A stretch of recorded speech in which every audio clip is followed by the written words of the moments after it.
নমস্কার বন্ধুরা, কেমন আছো আপনারা সবাই? পৌলমীর সংসারে নতুন একটি ভিডিওতে সকলকে জানাই স্বাগতম। যে যেখান থেকে আমার ভিডিওটা দেখছেন, আশা করি আপনারা সকলে খুব ভালো আছেন। আমিও ভালো আছি।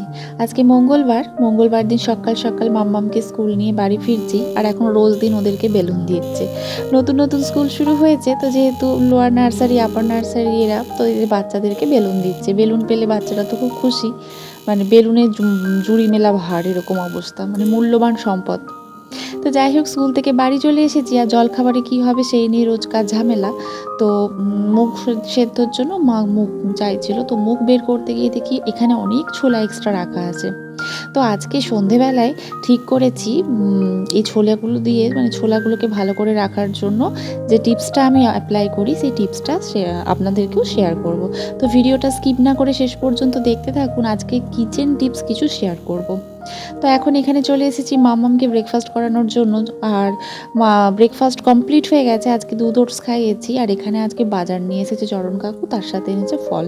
তো এখানে কলাটাই ওকে দেবো, কিন্তু ও নিজে ছাড়িয়ে খাবে, কিন্তু নিজে তো ছাড়াতে পারছে না, এত শক্ত। আমি ওকে ছাড়িয়ে দিলাম। তো ওকে একটা কলা দিয়েছি। আর এখানে এক গাদা বাজার এনেছে, লাল শাক, মোচা আর বেদানা নিয়ে এসেছে দুটোই। বেদানাগুলো ফ্রিজে রেখে দেবো। আর এখানে এখন মা কাটছে বেগুন। তো আজকে ঠিক হয়েছে সবাই মিলে খাবো বেগুনি, কিন্তু বেগুনি করতে গিয়েও হয়েছে আশ্চর্য ঝামেলা। বটি গেছে ভোঁতা হয়ে, কিছুতেই বেগুন কাটা যাচ্ছে না। বেগুন যেখানে সরু হওয়ার কথা, সেই বেগুনগুলো হয়েছে একটা ভাজার বেগুনের মতনই মোটা মোটা। অত মোটা ঠিক নয়, তবে মোটাই হয়েছে। আজ আবার আমাদের রাঁধুনি আসবে না, সে কালকে বলে গেছে। তো সেটা আমার মনে ছিল না, আমি তো ভুলেই গেছি। মা হঠাৎ এখন বললো যে রাঁধুনি আসবে না, কালকে আসবে। তো এখানে বেদানাগুলো রেখে দিচ্ছি। আর ওপরে তো মামামের চকলেটের থাকে, দেখছো চকলেটস ভর্তি। চকলেট মানে কি বলবো, একটা দোকান দিলে দোকান কম পড়ে যাবে। এত চকলেট, ছোট থেকে মানে টফি থেকে শুরু করে চকলেট থেকে শুরু করে সব। তো যাই হোক, এখানে বেদানাটা রেখে দিলাম। আর ওই দিকে এখন করব বেগুনি। তো অনেক দিন পরই বাড়িতে ভাজা হচ্ছে বেগুনি। তো তেলে ভাজা খেতে কার না ভালো লাগে, কিন্তু আমি জানি না কেন একটু ব্যতিক্রম। আমার আবার খুব একটা তেলে ভাজা ভালো লাগে না। দোকানের তেলে ভাজা তাও একটু ভালো লাগে, কিন্তু বাড়িতে তেলে ভাজা অত ভালো লাগে না। তো এখানে বেগুনিগুলো ভেজে নিচ্ছি অল্প তেলে। দেখবে বেশি তেল হলে বেগুনিগুলো কিন্তু খুব মুচমুচে ফোলে, অল্প তেল হলে না খুব একটা ফোলে না। আর বেশি তেলের প্রয়োজন বলেই তো নাম রাখা হয়েছে তেলে ভাজা। অল্প তেল হলে তো আর তেলে ভাজা নাম রাখা হতো না। তো যাই হোক, এখানে হচ্ছে মুগ সেদ্ধ বসানো হয়ে গেছে। বাবা যেহেতু তেলে ভাজা অত খেতে পছন্দ করে না, তাই বাবার জন্য হয়েছে মুগ সেদ্ধ। আর এখানে আমি মা সবাই মুড়ি নিয়েছি, মুড়ি, শশা, চানাচুর, তার সাথে বেগুনি। আর এখানে 4টে বেগুনি রেখেছি তন্ময়ের জন্য, ওকে দেবো বলে, ভাতের সাথেও খেতে খুব ভালোবাসে। আর এখানে মুগ সেদ্ধ হয়েছে, মুগ সেদ্ধটাও আমি ছকে দিয়েছি। অল্পই মুগ ছিল, তো মুগ আজকে আনাতে হবে, মুগটা শেষ হয়ে গেছে। আর ভুসিমালও লিখতে হবে, ভুসিমালও 1.5-2 মাস হয়ে গেল আনা হয়নি। তো ভুসিমালের বাজারও লিখতে হবে। তো যাই হোক, যতদিন চালানো যায় টেনে টুনে ওটাই ভালো। তো সামনের দোকান আছে, সামনের দোকান থেকে শেষ হয়ে গেলে একটু আধটু নিয়ে আসা হয়। আর এখানে বাবাকে দিয়ে দেওয়া হয়েছে খাবার। বাবার আছে ড্রাই ফ্রুটস, তার সাথে আছে শসা, ঝুরি ভাজা, বেগুনি, আর তার সাথে আছে মুড়ি। আজকে ওটস খাবে না, বললো মুড়ি খাবে, তো সেই জন্য। তো এখন চলে এসেছি আমি বিছানা তুলতে। খাওয়া দাওয়া তো কমপ্লিট হয়ে গেছে। আর আজকে খুব তাড়াহুড়োর মধ্যেই আছি। আর বিছানা চাদরটা অনেকদিন ধরেই ভাবছি চেঞ্জ করব, 8-9 দিন হয়ে গেছে, তা আজকে চেঞ্জ করে দিলাম। তো আজকে কাঁথাগুলোকে একটু রোদে দিয়েছিলাম, তো রোদে দিয়েছি, এখন নিয়ে চলে আসবো। স্কুল থেকে এসেই দিয়েছিলাম, 1-1.5 ঘন্টা হয়ে গেছে। আর ওই দিকে এখন মা আর চরণ কাকু করছে রান্নার জোগাড়। তো ওরা রান্নার জোগাড় করছে, আর আমি ভাতটা বসিয়ে দিয়েছি। যেহেতু আমার ছাড়া জামা কাপড় আছে, তো সেই জন্য আমি ভাতটা বসিয়ে দিয়েছি। ভাতটা হতে থাক। আর যেহেতু এখন নিরামিষই হচ্ছে, তাই অত রান্নার ঝামেলাও নেই। আর তো সেই জন্য এখানে এখন চলে এসেছি রুমটা ক্লিন করতে। সত্যি কথা বলতে, রান্না বান্না করে না ওই কাপড়ে আমার আর মনে হয় না স্নান না করে কোনো কিছু করি। রান্না করে গ্যাস ট্যাস মুছে না আমার আর একদমই এঁঠো কাটা সবরি ঘেটে ইচ্ছে করে না আর করতে। তো যাই হোক, এখানে এখন কাঁথাগুলো ঝেড়ে নিচ্ছি। ঝেড়ে এখন হচ্ছে যে পেতে নেব। আর যা যা একটু গোছানোর আছে সেগুলোও গুছিয়ে রেখে দেবো। তো এই প্রতিদিন গুছায় না কেন, এখানে ওখানে চারধারে জিনিস ছড়ানো ছিটানো হয়ে থাকে। তো প্রত্যেক দিন বিছানা গোছানোর আগে আমাকে সমস্ত কিছু গুছিয়ে রাখতে হয়, তবে আমি বিছানা গুছাতে পারি। দেখো, একটা রুম গোছালেই তো শুধু হয় না, বা বিছানা গুছিয়ে দিলেই হয় না। জানি বিছানা গুছালে 60% কাজ ডান হয়ে যায়, কিন্তু চারধারে যদি জামা কাপড়, কাঁথা, গার্ডার, চিরুনি পড়ে থাকে, তো সেই রুমটা কি দেখতে ভালো লাগে বলো না? আর সব কিছু পরিষ্কার করার পর যখন বেবি দিয়ে এসে ঝাঁটিয়ে মুছে দিয়ে যায় না, এত ভালো লাগে। মানে মনে হয় যেন আমার রুমটা হোটেলটা যেন আমার কাছে একটা ছোট্ট স্বর্গ। তুমি দেখবে তুমি যতই 7 স্টার বা 8 স্টার হোটেলে থাকো না কেন, তোমার রুম যেরকমই হোক না কেন, নিজের রুম নিজের কাছে স্বর্গ। সেটা যে যার, নিজের বিছানা নিজের মানে বাড়ি তার কাছে স্বর্গই হয়। তো ভেতরের চাদরটাও ফেলে দিলাম, আর ভেতরের চাদরটাও খুব নোংরা হয়ে গিয়েছিলো। ভেতরের চাদরটা আমি মানে 2-3 সপ্তাহ অন্তরই ফেলি, প্রতি সপ্তাহে ফেলি না, কারণ ওটা খুব একটা নোংরা হয় না। আর কাঁথাগুলো নিয়ে চলে এসেছি, কাঁথাগুলো এখন টেনে টেনে পেতে দেবো। সত্যি কথা বলতে কাঁথাগুলো মাঝে মাঝে রোদে দিয়ে দিই, কারণ মাম্মাম তো এখন ডাইপার পরায় না, মাঝে মাঝে ঘাটে ওর রাত্রিবেলায় হয়তো একটুখানি টয়লেট করে দেয়, তো সেই জন্য তখন আমি কালকে যেমন করেছে, তো ওই জন্য আমি আজকে রোদে দিয়ে দিলাম। কিন্তু কি করব, ওকে এখন আমাকে প্যাম্পার্স ছাড়াতেই হবে, না হলে খুব বাজে একটা হ্যাবিট হয়ে যাচ্ছে। তো টয়লেট করিয়ে শোয়াচ্ছি, ভোরে ডাকছি, তাও কখন আমার ঘুম ধরে যাচ্ছে ও করে নিচ্ছে, বোঝা যায় না, জানো তো। আর এখানে এখন কাঁথা টাথা পাতা হয়ে গেছে, চাদরটা পেতে নেব। মোটামুটি রুমটা গোছানো হয়ে গেছে। আর একটা বাচ্চা নিয়ে আমি যেভাবে রুম গুছাই, তো যেই আমার রুমে আসে সেই বলে যে তুমি কি করে একটা ছোট্ট বাচ্চা নিয়ে এত সুন্দর রুম গুছিয়ে রাখতে পারো। কি বলো তো, প্রত্যেকটা জিনিস বা প্রত্যেকটা কাজ না যে যার প্যাশনের উপর নির্ভর করে। আমরা চাইলে ছোট বাচ্চা নিয়েও সম্ভব, তাদেরকে বুঝিয়ে বলে বকে একটু রাগ দেখিয়ে বকা দিয়ে যদি না বুঝতে চায়, খুব না একটুখানি যাতে ভয় করে সেরকম করেও সম্ভব করা। আমার মেয়ে কিন্তু সত্যি কথা বলতে খুব বদমাইশ নয়, বদমাইশি করে, তবে হ্যাঁ আমি বকা দিলে বা আমি যদি জোর গলায় কিছু বলি সে শোনে কথাটা। তো মোটামুটি আমার সমস্ত কিছু কমপ্লিট হয়ে গেছে গোছানো, এবার শুধু বেডসাইড টেবিলগুলো একটুখানি গুছিয়ে নিলেই হবে। আসলে এতগুলো জলের বোতল না, সত্যি কথা বলতে গরমের জন্যই আমি এক্সট্রা ওই জলের বোতলটা কিনেছিলাম, যে ফ্রিজের ঠান্ডা জল রাখার আমার একদমই বোতল নেই। কিন্তু এখন যেহেতু সেরকমও ঠান্ডা জল খাওয়ার মতন গরম পড়েছে, কিন্তু আমি অত মানে ঠান্ডা জল এত মানে এই গরমে ঠান্ডা জল আমি খাই না, আরও বাড়ুক তারপর মে মাসে খাবো। তো সেই জন্য এই জলের বোতলটা রাখি, আর ফলে কী হয়, আমাকে বারবার ভরতে হয় না। আমি মাম্মাম খাই, মাম্মামের বোতল আলাদা, ওর বাবা খায়, তো সবাই মিলে যেহেতু জল খায়, অনেক তাড়াতাড়ি জল শেষ হয়ে যেত। তো এখন দেখছি আমার একবার করে ভরলেই হয়। তো ঠিক আছে, এখানে এখন সমস্ত কিছু গুছিয়ে টুছিয়ে নিয়েছি, এখন চলো যাই ছাদে। আর মাম্মাম এখন নিজের মতো নিজে খেলছে, ও কিচেনে ঢুকে গেছে, আমি আওয়াজ পাচ্ছি। তো সুন্দর গোছানো বিছানা দেখতে কার না ভালো লাগে। তো আজকে নিচের বেসিনটা খুব নোংরা হয়েছে, তাই চরণকাউকে বললাম যে নিচের বেসিনটা পরিষ্কার করে দাও। আর এখন ছাদে যাচ্ছি, আর ছাদে যেতে যেতে ভিডিও করছি।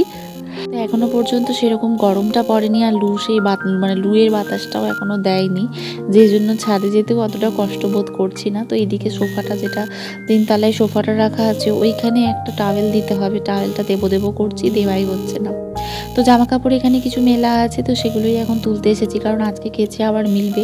তো এগুলো যদি এখন না তুলি, তো বেবিদি আবার পরে আমাকে তুলতে হবে, বেবিদি মিলতে পাবে না। তো সেজন্য আমাকে রান্না করতে করতে তখন ছাদে আসতে হবে। আর আমি তো আগেই বললাম যে রান্না করা জামা কাপড়ে আমার কোনো কিছু করতে ইচ্ছে করে না, তো ওই জন্য আগেই সব করে নিয়েছি। তো মোটামুটি এখন কিচেনে এসে গেছি, আমার পটল ভাজা কুমড়ো ভাজা হয়ে গেছে, লাউ কেটে নিয়েছি, লাউ কেটে ডালও আমার সেদ্ধ হয়ে গেছে, ডালটা এখন ভাপে রেখেছি। আর এখন পোস্তটা বেটে নিলাম। পোস্ত বাটার আগে আমি চচ্চড়িটাও বসিয়ে দিয়েছি, আলু পটলটা আর কুমড়োটা ভেজে নিয়ে ওতেই লাল শাকের যে চচ্চড়িটা সেটা বসিয়ে নিয়েছি। চচ্চড়িটা হয়ে গেলে ওই কড়াতেই আলু পোস্ত বসিয়ে নেবো। দেখো এক্সট্রা কড়া ফেলে তো লাভ নেই, যেই ধুক না কেন তারই ধুতে কষ্ট হবে। তো এখানে লাল শাক মোটামুটি আমার হয়ে গেছে, একটু মিষ্টি দিয়ে দিয়েছি লাল শাকে না অল্প একটু চিনি ছড়িয়ে দিলে তার টেস্টটা আরও বেড়ে যায়।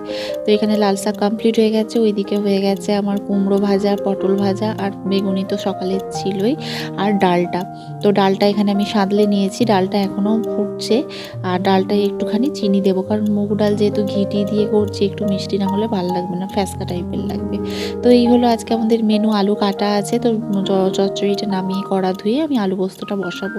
আর বাবার তো একটা বাটিতে পোস্ত বাটি বসিয়ে দেবো, মামামও ওই আলু পোস্ত ডাল দিয়েই ভাত খাবে, তার সাথে কুমড়ো ভাজা পটল ভাজা আছে, আর গতকাল আমের চাটনি ছিল, সেই আমের চাটনি রাখা আছে। তো দুপুরের পর বন্ধুরা আর ভিডিও করা হয়নি, এখন সন্ধেবেলায়, তো সন্ধেবেলায় এখন কিচেনে চলে এসেছি। আর দেখো, তোমাদের সঙ্গে আমি বলেছিলাম যে কিচেনের কিছু ইজি টিপস ফলো করব, মানে আমি যেগুলো ফলো করি তোমাদেরকে সেই ট্রিক্সগুলো বলবো।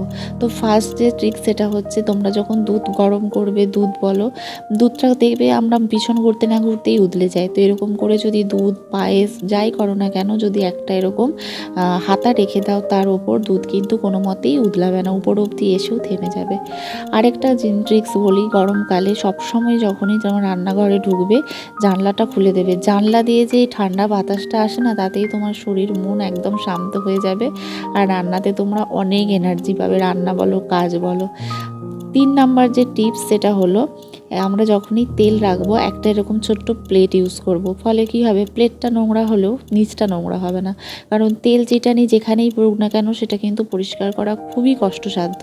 আর এখানেও তোমরা দেখতে পাচ্ছ হলুদ, নুন, চিনি, আর এখানে সাদা তেলের কৌটোটাও আমি একটা ট্রের মধ্যে রেখেছি।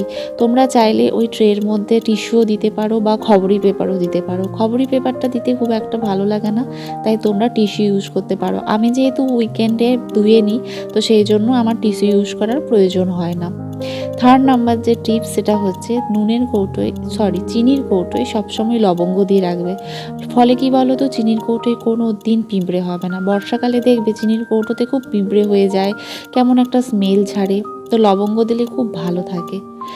নেক্সট যে টিপসটা বলবো সেটা হচ্ছে চা পাতা। আমরা সবাই এখন প্রায় টাটা টি গোল্ডটাই ইউজ করি দুধ চায়ের জন্য, আর টাটা টি গোল্ডে এত সুন্দর এসেন্স থাকে যে এক্সট্রা করে কিছু দেওয়ার দরকার পড়ে না। কিন্তু তাও আমি বলবো, তোমরা যদি এলাচ, এরকম একটা কি দুটো এলাচ, আমার যেহেতু এলাচ দেওয়াই আছে তাই তোমাদের দেখানোর জন্য জাস্ট একটা এলাচ আমি ফেড়ে দিয়ে দেবো, দেন এয়ারটাইট কন্টেনারে রেখে দেবো। পরের দিন যখন তুমি চাটাও বের করবে, এত সুন্দর একটা অ্যারোমা আসবে যে তোমার খুব ভালো লাগবে। এই টিপসটা ফলো করে দেখো, যে টিপসগুলো বলছি প্রতিটা টিপসই ফলো করে দেখো, তোমরা কিন্তু খুব উপকার পাবে। পরের যে টিপস সেটা হচ্ছে শুকনো লঙ্কা। শুকনো লঙ্কা এতদিন আমরা জানতাম যে ভাজা খেতে ভালো লাগে, কিন্তু জানো কি শুকনো লঙ্কার কত উপকারিতা আছে? চালের ড্রামের মধ্যে যদি তোমরা শুকনো লঙ্কা দিয়ে রাখো, চালের ড্রামে কোনো দিন পোকামাকড় কিচ্ছু হবে না। আর পোকামাকড় যদি থেকেও থাকে, শুকনো লঙ্কার ঝাঁঝে সেই পোকামাকড় কিন্তু চলে যাবে। নেক্সট টিপসটা দেখো, এই যে ব্যারেলগুলো আমরা রেখেছি সাদা তেল আর সর্ষের তেলে, তার নিচে এরকম চকলেটের একটা কৌটো, মানে চকলেটের কৌটোর উপর ওই ব্যারেলগুলো রেখেছি। ফলে চকলেটের কৌটোর উপর তেল চিটানিটা পড়লো, কিন্তু ওটা যখন আমরা এমনি রাখতাম তখন যে তেল চিটানিটা পড়তো ওটা কিন্তু ছাড়াতে প্রচুর ফেলে দিতে হতো। কিন্তু এখন এই ব্যারেলগুলোর নিচে যে র্যাকটা রেখেছি, মানে ট্রেটা রেখেছি চকলেটের, ওটা ধুয়ে নিলেই আবার পরিষ্কার হয়ে যায়। আর সব থেকে বড় কথা, নিচটা একদমই চিটচিটে থাকে না, দীর্ঘদিন ভালো রাখার জন্য কাঁচা ছোলার মধ্যে একটা তোমাদের সঙ্গে বলবো সর্ষের তেল, কাঁচা সর্ষের তেল দিয়ে দেবে, দিয়ে মাখিয়ে রেখে দেবে। দীর্ঘদিন কাঁচা ছোলা দেখবে একদম সুন্দর থাকবে, কোনো পোকা মাকড় কিচ্ছু হবে না। এবার নেক্সট যে টিপসটা তোমাদের সঙ্গে শেয়ার করব সেটা হচ্ছে, আমার গ্যাস স্টোভের পাশেই দেখতে পাচ্ছ যে আমার মানে কাউন্টার টপের ওপরেই তাকটা আছে, কিন্তু তাকটা দেখো ওপেন থাকা সত্ত্বেও কিন্তু কোনো তেল চিটানি নেই। তার মেন কারণ, আমি পেপার পেতে রাখি। পেপার পেতে রাখার ফলে কি হয়, পেপারে যা তেল চিটানি পড়ে বা তেল ছিটকে যদি পড়ে পেপারে পড়ে, পেপারের তলা একদম পরিষ্কার থাকে। ফলে যখন পেপারটা আমি ফেলে দিই তখন একটু ভিম লিকুইড দিয়ে যদি আমি চাই তাহলে একটু পরিষ্কার করে দিলে একদম চকচকে করে, কোনো নোংরা থাকে না। আমি সবসময় চেষ্টা করি রান্নাঘরে ওপেন জায়গাগুলোতে পেপার পেতে রাখার, তাহলে কি হয় তেল চিটানিটা পড়ে না। এখানে দেখতে পাচ্ছ যে এখানে সমস্ত কিছু, এখানে মুড়ির টিন, আটার টিন, ময়দার টিন, ওটস, তারপরে দুলালের তাল মিছরি, এই সমস্ত কিছু, তেজপাতা, শুকনো লঙ্কা রাখা থাকে। তার তলাতে আমি সবসময়ই দেখতে পাচ্ছ একটা পেপার পেতে রেখেছি। যখন নোংরা হয়ে যায় পেপারটা ফেলে দিই, আর ওই ঢাকনাগুলো একটুখানি মুছে দিলেই ক্লিন লাগে, আর পেপারটা নতুন পেতে দিলে। তো এখানে চা বসিয়ে দিয়েছি। আর এর পরের যে টিপসটা তোমাদের সঙ্গে শেয়ার করব সেটা হলো, এই রকম একটা পলিথিন দেখতে পাচ্ছ। এই পলিথিনটা আমার এখন পাঁপড় ছিল, তো পাঁপড়টা শেষ হয়ে গেছে, এই পলিথিনটা আমি কাজে লাগাবো। এই পলিথিনের মধ্যে কাঁচা লঙ্কা কিন্তু আমরা অনেক দিন স্টোর করে রাখতে পারি। তার জন্য পলিথিনটাকে ভালো করে একটু হাতলের মতন করে কেটে নিলাম। তো তোমরাও চাইলে কোনো আটার প্যাকেট বলো বা এরকম পলিথিন যদি থাকে, কেটে নিয়ে দীর্ঘদিন এর মধ্যে কাঁচা লঙ্কার বোটাগুলোকে ছাড়িয়ে কাঁচা লঙ্কা রাখতে পারো, ভালো থাকবে। বা কোনো শাকপালাও রাখতে পারো ফ্রিজের মধ্যে এরকম করে। এবং এই রকম ছোটো ছোটো চিকচিকা যদি তোমাদের কোথাও বাইরে যাওয়ার কোনো জিনিস নিয়ে যাওয়ার থাকে সেখানেও রাখতে পারো। আমি যেমন এখানে দেখতে পাচ্ছ কি সুন্দর ঝুলিয়ে দিয়েছি, এটা সুন্দরভাবে কিন্তু আছে। এটা কাটলাম বলে ভালো লাগছে, না কাটলে কিন্তু এটা ঝোলানো যেত না। তো সামান্য সামান্য জিনিস ব্যবহার করে কিন্তু আমরা অনেক সুন্দর করে কিচেনটাকে গুছিয়ে রাখতে পারি আর চটজলদি কাজ করতে পারি। নেক্সট যে টিপস সেটা হচ্ছে শুকনো লঙ্কা। শুকনো লঙ্কায় দেখবে প্রচুর ঝাল থাকে, তো ঝাল কমানোর জন্য আমরা শুকনো লঙ্কার মোটাটাকে কেটে শুকনো লঙ্কাটাকে খানিকক্ষণ জলের মধ্যে এরকম ভিজিয়ে রাখবো। খানিকক্ষণ জলের মধ্যে ভিজালে দেখবে এর ঝালটা অনেক কমে গেছে। এরপর যদি তরকারি দিতে তো শুকনো লঙ্কার ফ্লেভারও থাকবে আর অতটা ঝালও লাগবে না। আজকের ভিডিওটি এখানেই শেষ করলাম। কেমন লাগলো টিপসগুলি অবশ্যই কমেন্টে লিখে জানাবেন। ভালো লাগলে লাইক, শেয়ার এবং সাবস্ক্রাইব করতে কিন্তু ভুলবেন না।